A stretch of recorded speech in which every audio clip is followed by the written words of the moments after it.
Hello, Oklahoma.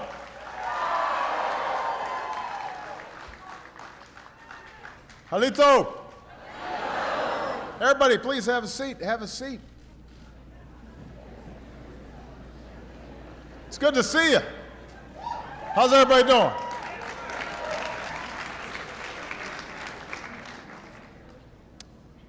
First of all, Michelle says hi.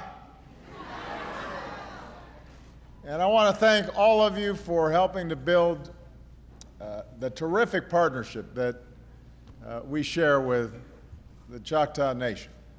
So I love you too. So I want to, first of all, thank Chief Gary Batten and the many tribal leaders who are here today.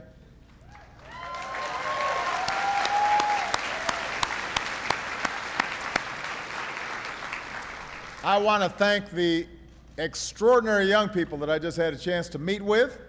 Give them a big round of applause. They were just exceptional and gave me all kinds of interesting thoughts and ideas about how young people can lead and thrive and reshape America. And I could not be prouder of them. As many of you know, we've held a Tribal Nations Conference each year that I've been president. And just last week, as part of what we call our Generation Indigenous Initiative, focused on young people, we hosted our first ever tribal youth gathering with over 1,000 young leaders from 230 tribes, including several Choctaw youth. And you spend time with these young people from all across the country and they will blow you away. They are smart and they're passionate and they are ready to seize the future. And Michelle and I believe we've got a special obligation to make sure that tribal youth have every opportunity to achieve their potential, not just for the benefit of themselves and their communities, but for our entire nation. That all of you, young people, have a chance to succeed not by leaving your communities, but by coming back and investing in your communities, and that you have a whole range of options that can lift us all up. And so we are really excited about what you're doing, and we're really excited about some of the work that's going to be done not just here, but all across the country. That's why I'm here today.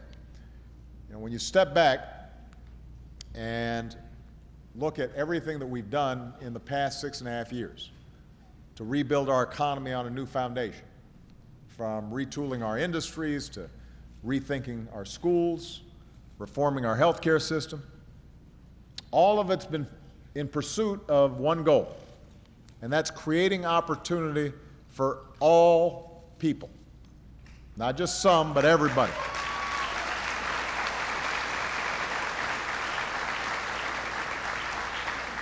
And thanks to the hard work and the resilience of the American people, the work we've done is paying off.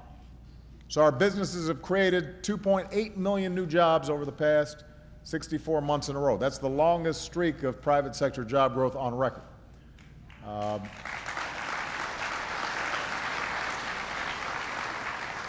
The housing market is stronger. The stock market recovered, so people's 401ks and retirement accounts got replenished. More than 16 million Americans now have the financial security of having health insurance. We've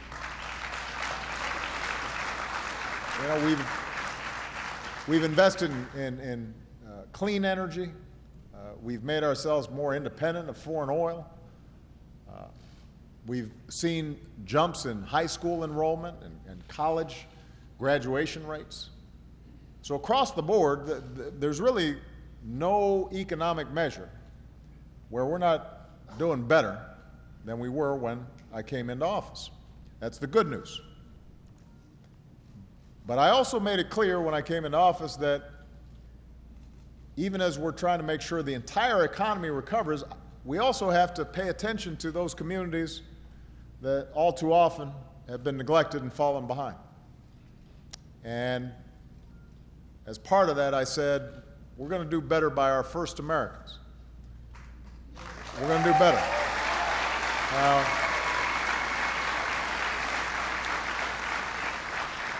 Now, we can't reverse centuries of history, broken treaties, broken promises. But I did believe that we could come together as partners and forge a new path based on trust and respect. And that's what we've tried to do. So we strengthened the sovereignty of tribal nations. We gave more power to tribal courts and police. We restored hundreds of thousands of acres of tribal trust lands. We expanded opportunity by permanently reauthorizing the Indian Health Care Improvement Act and helping businesses and building roads and moving forward on renewable energy projects in Indian country. We untied tribal hands when it came to dealing with domestic violence, which was really important.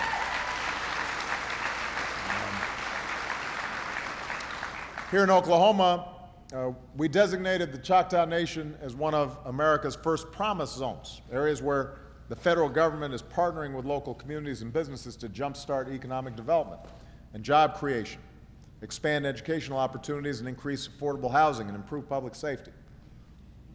And as a result, you've already received federal investments in early Head Start to make sure our young people are getting the best possible beginning in life, child care, job training, support for young entrepreneurs. And I've called on Congress to pass a Promise Zone tax credit to encourage employment and private sector investment in places like this. So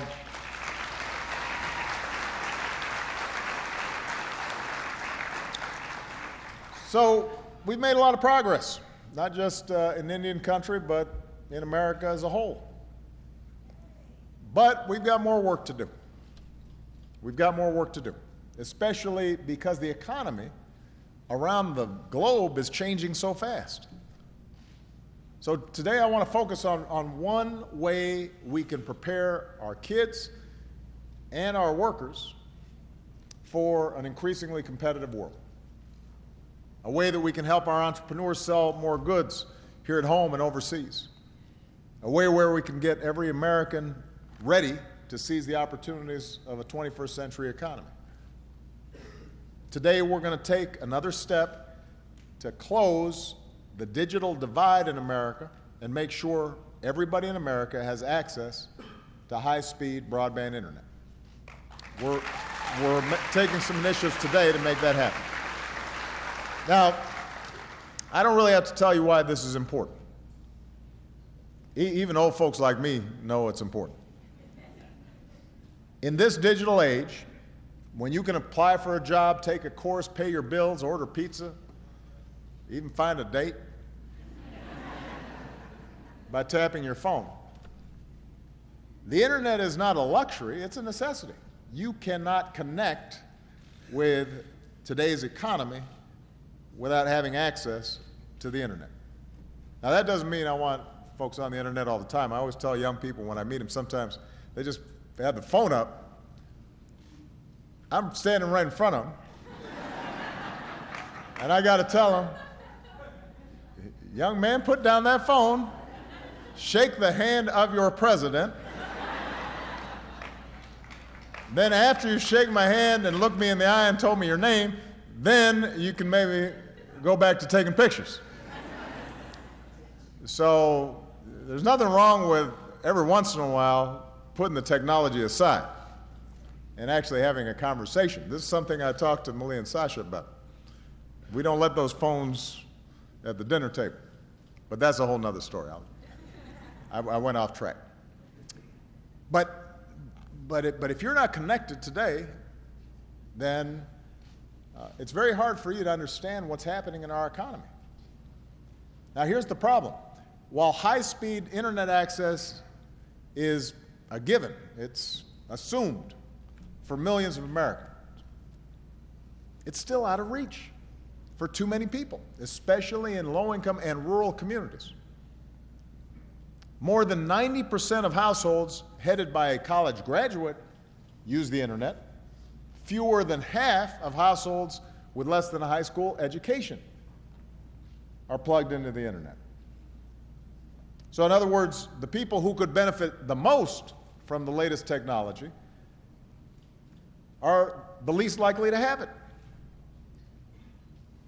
So if you're a student and you don't have internet access at home, that means you could be struggling to type papers or do online homework assignments or learn basic computer skills or try to get help from your teacher.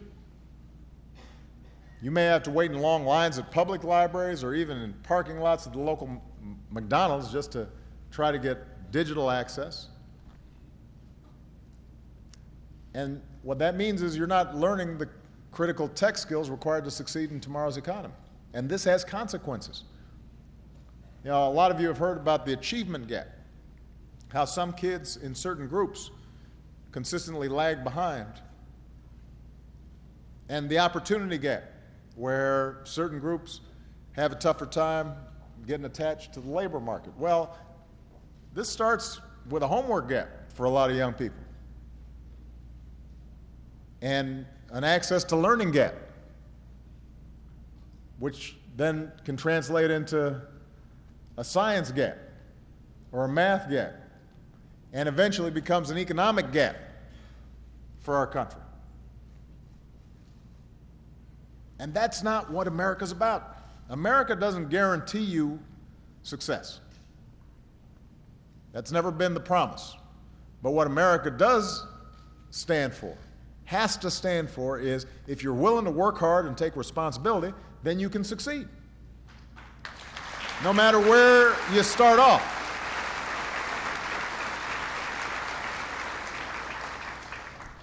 You know, that's the essential American story. That's why we admire stories like Abraham Lincoln. Starts off in a log cabin, teaches himself to read and write, and becomes our greatest president. That's what America's supposed to be about. And in an increasingly competitive global economy, our whole country will fall behind unless we got everybody on the field playing. You know, I obviously, as president, you travel around a lot. And you go to countries like South Korea, where a higher percentage of the population has high-speed broadband, and by the way, they pay their teachers the way they pay their doctors, and they, you know, they consider education to be at the highest rung of the professions. Well, we will start falling behind those countries, which is unthinkable when we invented the stuff. I mean, it's American ingenuity that created the internet, that created all these technologies. And the notion that now we'd leave some Americans behind in being able to use that while other countries are racing ahead, that's a recipe for disaster. And it offends our most deeply held values. A child's ability to succeed should not be based on where she lives, how much money her parents make. That's not who we are as a country. We've got a different standard. We're people who believe we should be able to go as far as our talents and hard work will take us.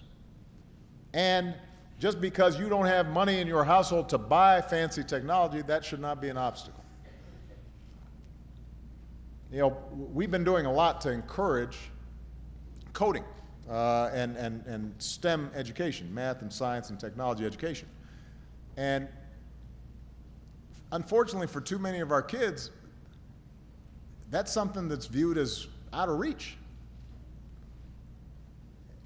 Listen, people are not born coders.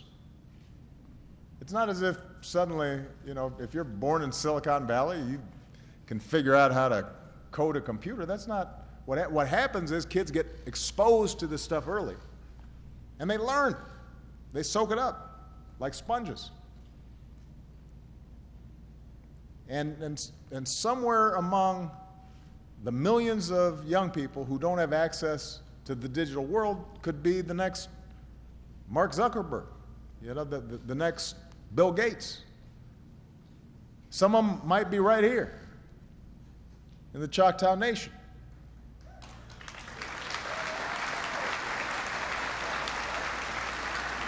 But only if we make sure you have access and exposure.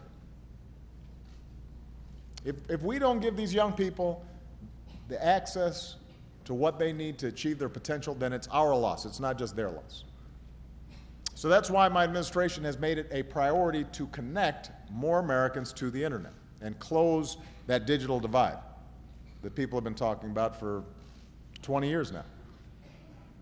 We've invested so far in more than 100,000 miles of network infrastructure. That's enough to circle the globe 4 times. We've laid a lot of line. We've supported community broadband. We've championed net neutrality rules to make sure that the internet providers treat all web traffic equally. And then we launched something called ConnectEd. And this was targeted at making sure that every school was connected and classrooms were connected. And we're now well on our way to connecting 99% of students to high-speed broadband in their classrooms by 2018, and that includes here in Durant. So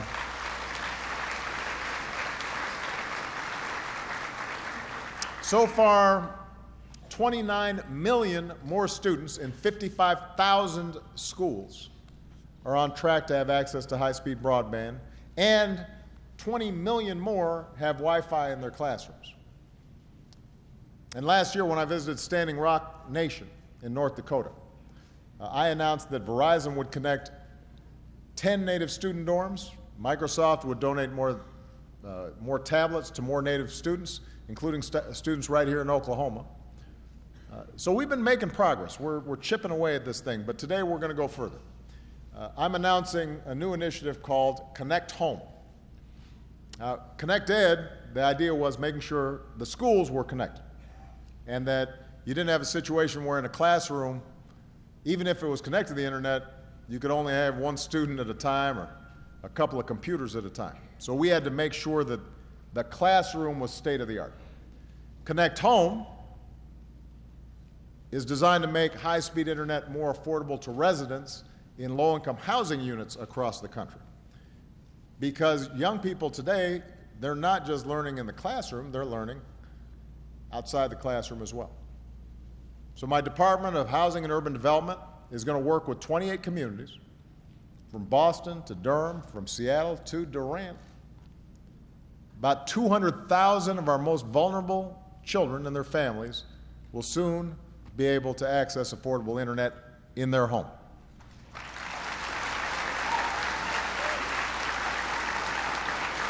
Now, I want to give credit where credit is due. This is not something government does by itself. I'm proud to say that folks around the country are stepping up to do their part. So businesses like Cox are providing low-cost internet and devices. Best Buy is committing free computer education and technical support so that folks learn how to make the most of the internet. Organizations like the Boys and Girls Club will teach digital literacy so that kids in this community can be just as savvy as kids growing up in Silicon Valley. You've got nonprofits like Everyone On and US Ignite who are going to help make this work on the ground.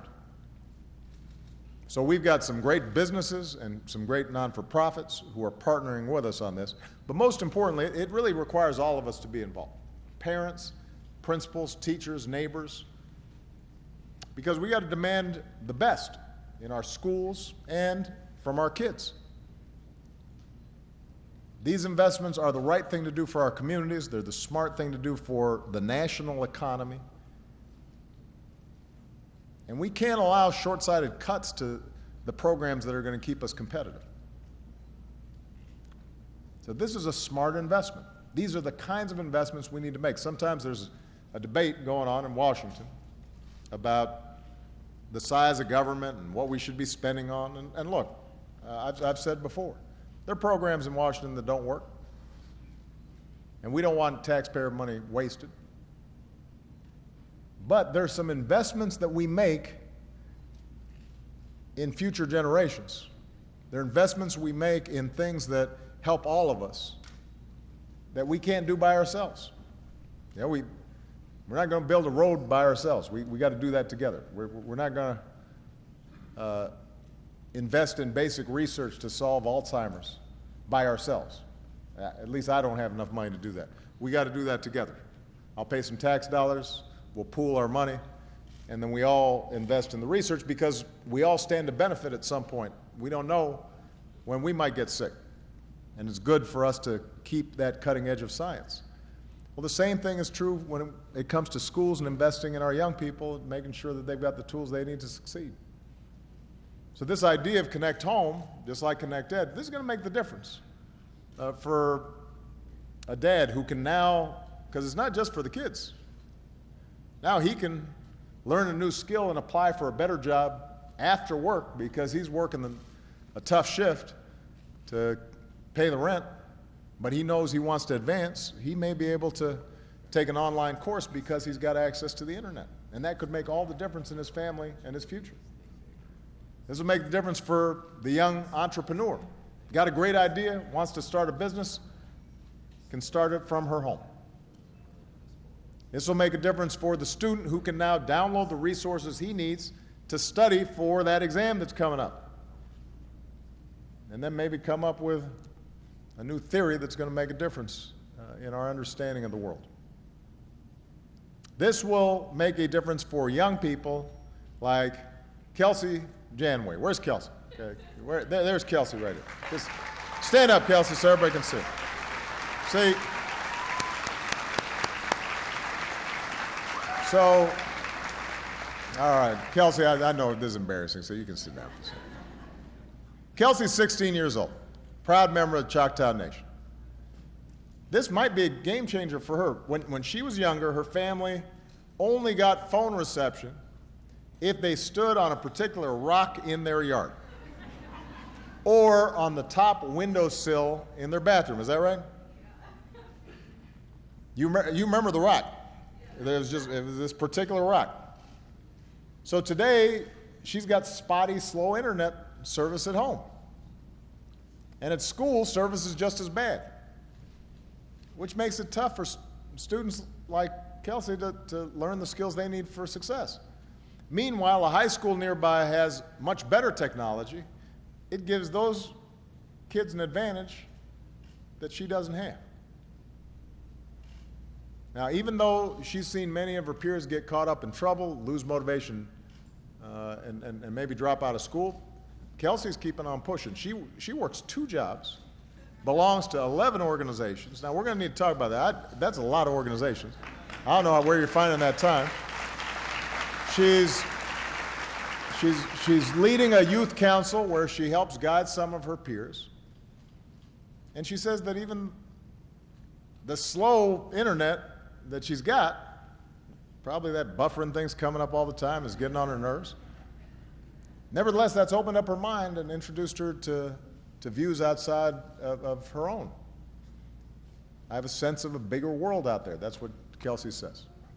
And that glimpse of what's possible, that can change everything. So last week, Kelsey represented Choctaw Nation at the White House Tribal Youth Gathering. Had a chance to hear from Michelle, right? And she plans to return to the White House one day as president. So I'm just keeping the seat warm for her until she gets there. But I wanted to point out Kelsey having to stand on a rock trying to get phone service as an example of what we're talking about here. There are amazing young people like Kelsey all across the country. I meet them every day. Talented, smart, capable, of every race, of every ethnicity, every faith, every background. They've got big dreams. They're just poised to succeed. And they're willing to work through all kinds of obstacles to make great things happen. But they've got big dreams. We've got to have an interest in making sure that they can achieve those dreams. Kelsey These young people all across the country, they deserve a country that believes in those dreams and that invests in those dreams and that loves them for their dreams.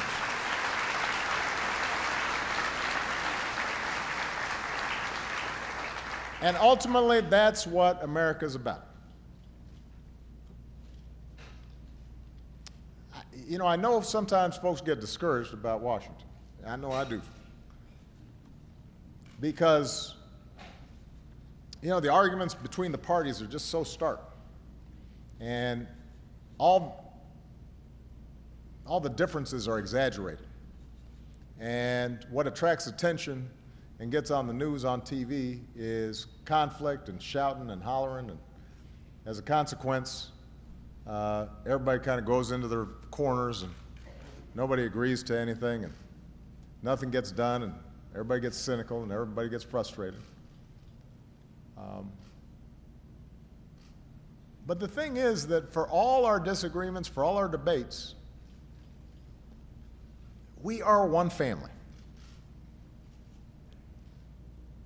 And yeah, we may squabble just like families do, but we're one family. From the first Americans to the newest Americans, we're one family. We're in this together. We're bound by a shared commitment to leave a better world for our children. We're bound together by a commitment to make sure that that next generation has inherited all the blessings that we inherited from the previous generation. And that requires work on our part. It requires sacrifice. It requires compromise. And it requires that we invest in that future generation.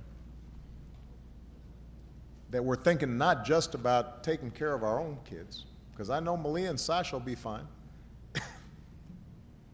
But I want to make sure Kelsey's fine. I want to make sure every one of these young people are fine. I want to make sure that some kid stuck in the inner city somewhere, that they've got a shot. I can't do it for them, but I want to make sure at least that they got a shot. I want to make sure that somebody down in some little border town in Texas,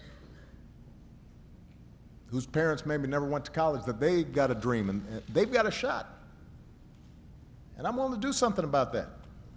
And we all have to be. When we make those commitments to all of our children, the great thing about it is the blessings are returned back to us. Because you end up having a workforce that is better educated, which means suddenly companies want to locate, which means businesses start booming, which means businesses start hiring, which means everybody does better. So not only is it the right thing to do, it's the smart thing to do. That's our tradition. It's not Democratic or Republican, it is the American tradition, and we forget that sometimes because we're so caught up in our day-to-day politics. And we listen to a bunch of hooey on TV or talk radio that doesn't really tell the truth about what's going on. So I'm proud of Kelsey, I'm proud of these young people, I'm proud of Choctaw Nation, and I surely am proud of these United States of America. Let's get to work and make sure we're leaving the kind of country we want for our kids. God bless you. God bless the United States of America. Thank you.